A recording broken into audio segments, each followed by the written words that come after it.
Inatasan ni Pangulong Ferdinand R. Marcos Jr. ang Bureau of Aquatic Resources at Philippine Coast Guard na panatilihin ang presensya ng bansa sa West Philippine Sea.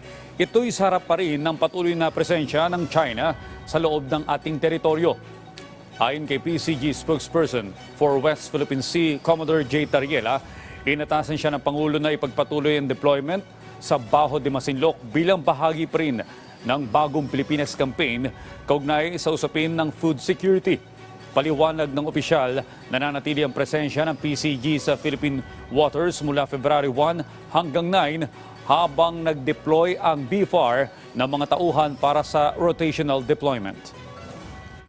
We know for a fact na ang Bajo de Masinloc is a traditional fishing ground for the Filipinos, particularly ang ating mga kababayan sa Zambales, sa Pangasinan, at in different parts dito sa coastal area ng Northern Luzon. Dahil dito, it is now the guidance of our President to have a rotational deployment between the Philippine Coast Guard and the Bureau of Fisheries and Aquatic Resources to maintain our presence in Bajo de Masinloc.